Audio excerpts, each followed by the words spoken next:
नमस्कार दोस्तों, CSD today YouTube channel आप सभी का बहुत बहुत हार्दिक स्वागत एवं अभिनंदन करता है। दोस्तों यहाँ पर यह वीडियो आप लोगों को इसलिए दिखाया जा रहा है ताकि दोस्तों आप लोग जो अपनी पे डिटेल से संबंधित जानकारी है उसको आप लोग जान पाएँ। तो पूरी जानकारी के लिए यह वीडियो देखते रहें। यदि पहली बार यहाँ पर विजिट किए हैं तो चैनल को सब्सक्राइब कर घंटी के निशान को ज़रूर दबा लें ताकि आपको वीडियो की अपडेट मिलती रहे। तो दोस्तों सबसे पहले तो मैं यह बताना चाहता हूँ कि जो भी लोग इस समय एक्टिव सर्विस में हैं तो उनकी जो सैलरी स्लिप आती है वहाँ पर आपको यह मेंशन किया हुआ मिल जाता है कि उनका पे लेवल क्या है। उसके बाद दोस्तों जो लोग रिटायर हो रहे हैं या जो दोस्तों हो चुके हैं तो उनके पीपीओ पर इस चीज़ को मेंशन किया जाता है, तो वो लोग गौर से उसको देख लें तो उसमें आपको वहाँ पर जो आपका पे लेवल है वह लिखा मिल जाएगा। इसके बाद दोस्तों हम कुछ लोगों के बारे में जो कि काफ़ी समस्या से परेशान रहते हैं, जो पुराने लोग हैं जिन पर कि मेंशन नहीं होता या फिर अभी वो चीज़ें बदल गई हैं, तो उस हिसाब से भी हम यहाँ पर एक्सप्लेन करेंगे, यानी कि रैंक वाइज भी आपको दिखाने की कोशिश करेंगे। तो यहाँ पर जैसा कि आप देख पा रहे हैं जिसमें कि आपको दिखाया गया है कि पे डिटेल्स जो है आपकी, यानी कि पे लेवल डिटेल्स एज पर जो छठा पे कमीशन है उसके अनुसार पहले यहाँ पर आप लोग देख लीजिए, जो कि दोस्तों डिफेंस पर्सनल का यहाँ पर दिखाया गया है। अब इसमें जो मिलिट्री नर्सिंग सर्विस है उसको छोड़ दिया गया है। तो अब यहाँ पर पे लेवल होता है 3 या 3A।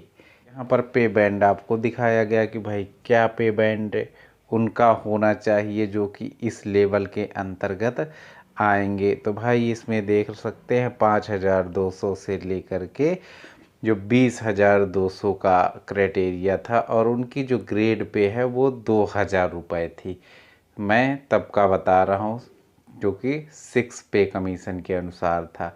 तो इस प्रकार से कुछ 6 पे कमीशन का ये पूरा यहाँ पर चार्ट बना हुआ है। यदि आपको इसको अच्छे से देखना है, वीडियो देखने में कोई परेशानी हो रही है तो आप लोग किसी भी ब्राउज़र में जा कर के csdtoday.com लिख करके वेबसाइट पर जा सकते हैं और पॉलिसी पर क्लिक करके यह आपको आर्टिकल मिल जाएगा, या फिर वीडियो के डिस्क्रिप्शन में दिए गए लिंक को फॉलो करने के बाद भी आपको यह लिंक प्राप्त हो जाएगा, जिस पर जा कर के आप लोग देख सकते हैं और आपको यहाँ पर पे लेवल 3 से लेकर के 18 तक का पूरा एक्सप्लेनेशन यहाँ पर मिल जाएगा। अब दोस्तों यहाँ पर मैं बता देता हूँ जो रिसेंट अभी जो चल रहा है उसके अनुसार।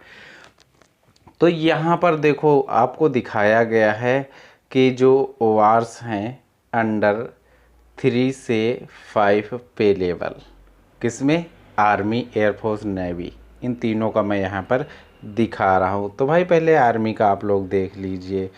तो जो सिपाही होता है तो सिपाही का पे लेवल आप देख पाएंगे 3A लिखा हुआ है। तो आप वहाँ पर ख़ास करके जब आप कैंटीन में जो AFD आइटम लेते हैं तब आपको सेलेक्ट करना होता है। तो अगर यदि आप कोई कार वगैरह ख़रीद रहे हैं तो दोस्तों आपको ध्यान रखना है, उसमें ये आपका आवश्यक है कि जो पे लेवल 3 to 5 है यानी ORS कैटेगरी, तो उसमें आप कुछ भी सेलेक्ट कर देने से कोई दिक्कत नहीं। अगर कोई सिपाही का बंदा है यानी सिपाही रैंक का बंदा है और वो गलती से 4 पे लेवल डाल देता है या 5 डाल देता है तो कोई दिक्कत नहीं, उसके क्राइटेरिया में कोई चेंज नहीं आएगा, तो उसे कोई टेंशन लेने की ज़रूरत नहीं है। हाँ, वो बस JCO वाली कैटेगरी ना सेलेक्ट कर ले, यानी बढ़ा करके मत डालना। तो यदि 3 to 5 के अंदर गत आता है और उसने इनमें से कुछ भी उसमें सेलेक्ट कर लिए तो कोई दिक्कत नहीं है, क्योंकि इससे आपका कोई क्राइटेरिया नहीं चेंज होने वाला। कहने का मतलब आप कोई जो गाड़ी खरीदने जा रहे हैं उससे उस पर कोई प्रभाव पड़ने वाला नहीं है। फिर भी मैं आपको यहाँ पर वीडियो बना दे रहा हूँ ताकि आप लोग यह समझ पाएँ कि कौन सा एग्जैक्ट हमारा पे लेवल है।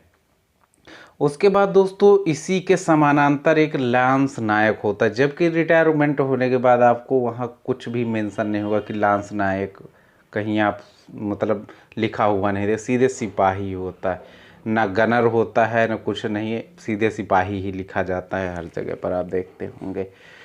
तो ये हो गया सिपाही से संबंधित। उसके बाद आता है नायक। अब कहीं कहीं पर एलडी कहते हैं, जैसे आर्मड वगैरह में हो गया, तो वो अपने हिसाब से भैया आप समझ लीजिए। तो नायक का जो पे लेवल है वो 4 दिखाया गया। उसी तरह से हविलदार, तो ये लेवल 5 के अंतर्गत आते हैं। कई लोग कह सकते हैं भाई लांस हवलदार भी होता है, आरटी वगैरह में आप देखते होंगे, तो जी बिल्कुल होता है, लेकिन ये अपॉइंटमेंट होते हैं, यानी कि वो जो लांस हवलदार है वह सीनियर नायक होता है, यानी कि वो नायक रैंक का है, तो पे लेवल वही होगा। हाँ, कई लोग अब ये भी कह सकते हैं भैया मैं ऑर्डनरी नायब सूबेदारी यानी कि एमएससीपी नायब सूबेदार में रिटायर हुआ हूँ, तो यदि आपके पीपीओ पर मेंशन है और तो उसका पे लेवल भी आपको 6 वहाँ पर मेंशन किया हुआ मिल जाएगा, तो फिर आप हविलदार नहीं, आप वो जेसीओ कैटेगरी में आ जाएंगे। तो ये तो हो गया भाई आर्मी वालों के लिए। अब चलते हैं थोड़ा सा नीचे, जो कि हैं आपके एयरफोर्स वाले। तो आप देख पा रहे हैं एयरफोर्स में क्या क्या है।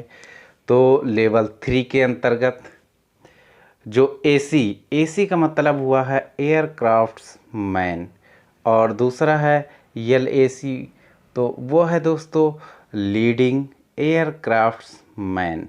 तो इनका पे लेवल मैंने बता दिया है कि ये 3A के अंतर्गत आएंगे। उसके बाद दोस्तों जो आपका कारपोरल है वह पे लेवल 4 के अंतर्गत आते हैं, और जो सार्जेंट हैं वह आते हैं पे लेवल 5 में। अब हम नेवी की बात कर लेते हैं। तो नेवी में आप देखेंगे कि जो ऑर्डिनरी सीमैन हैं तो वह किस में आएंगे, पे लेवल 3A में। उसके बाद है लीडिंग सीमैन, वह आते हैं पे लेवल 4 के अंतर्गत। अब आपके चाहे आपका पेटी ऑफिसर हो या फिर जो मैक 4th वाले होते हैं, या जो आर्टिफिसर हैं 4th वाले, वो सब किस में आएंगे, पे लेवल 5 के अंतर्गत आएंगे। अब हम चलते हैं अगला नेक्स्ट, यानी कि जेसीओस कैटेगरी पर। अगर आपका अब भी कोई डाउट है तो आप हमें कमेंट बॉक्स में लिख करके इस बारे में पूछ सकते हैं, या फिर वेबसाइट पर जाने पर वहाँ भी आपको कमेंट का ऑप्शन है, वहाँ भी आप लिख सकते हैं। तो यहाँ पर आप देखेंगे आर्मी के लिए सबसे पहले, तो अब यहाँ पर आप नायब सूबेदार या फिर ऑर्डनरी नायब सूबेदार, मैंने इसलिए लिखा है आगे कि वह लोग जो कि एमएससीपी नायब सूबेदार से रिटायर हो जाते हैं, मैं उनके लिए यह शब्द यहाँ पर इस्तेमाल किया हूँ। इससे पहले कई लोग एसीपी नायब सूबेदारी प्राप्त किए होंगे, या कई लोगों को ऑर्डनी मिल जाता है कि ऑर्डनरी नायब सूबेदार, भैया ये सब बराबर ही हैं, किसमें, पे लेवल 6 में आएंगे। उसके बाद है सूबेदार पे लेवल 7 के अंतर्गत। अब आता है कि पे लेवल 8 और 9 में कौन आएगा। तो यहाँ पर होती हैं 2 प्रकार की कैटेगरी, होगा रैंक सूबेदार ही, लेकिन आप देखते होंगे बोलेंगे ये भैया टेक्निकल वाले हैं और ये सामान्य वाले हैं। तो उसी तरह से 8 और 9 में बांटा गया। आप 8 सेलेक्ट करें, 9 करें, 7 कर लें, 6 कर लें, तो भी कोई दिक्कत नहीं होने वाली है। कोई भी गाड़ी ख़रीदने जा रहे हैं या कोई भी एफडी आइटम ख़रीदने जा रहे हैं, बस ये इसीलिए वीडियो बनाया गया है। तो ग्रेड पे यहाँ पर लिख दिया है हालांकि मैंने, तो आप देख सकते हैं वही 4800 या फिर 5400। इसके बाद चलते हैं थोड़ा सा आगे की तरफ। यहाँ पर मैं जो एयरफोर्स के जेसीओस हैं उनसे संबंधित यहाँ पर आपको इन्फॉर्मेशन है। तो यहाँ पर देखेंगे आप JWO यानी कि जूनियर वारंट ऑफिसर, या फिर इसी का जो MACP जिसको मिल जाती है जूनियर वारंट ऑफिसर की, या फिर इसी को बोल दीजिए अब ऑर्डनरी मिल जाती है, ऑर्डनरी जूनियर वारंट ऑफिसर। तो ये होते हैं पे लेवल 6 के अंतर्गत। उसके बाद नंबर आता है वारंट ऑफिसर या अफसर। तो इसमें क्या है कि जो पे लेवल है वह 7 होता है। अब आती है बात कि MWO यानी कि मास्टर वारंट ऑफिसर, तो ये जो हैं वह आएंगे पे लेवल 8 और 9 के अंतर्गत, जैसा कि मैंने आर्मी में आपको बताया था। तो ग्रेड पे आप देख सकते हैं 4800 और दूसरा है 5400, तो इसी के अनुसार 8 और 9 में रखे जाएंगे। अब हम चलते हैं आगे, जो कि है नेवी का। तो नेवी में आप देख पाएंगे सबसे पहले है CPO यानी कि चीफ पेटी ऑफिसर, तो या फिर इन्हीं के समकक्ष इक्विवेलेंट जिसे बोलते हो आप, तो वो है मैक फर्स्ट या फिर मैक सेकंड या फिर मैक थर्ड।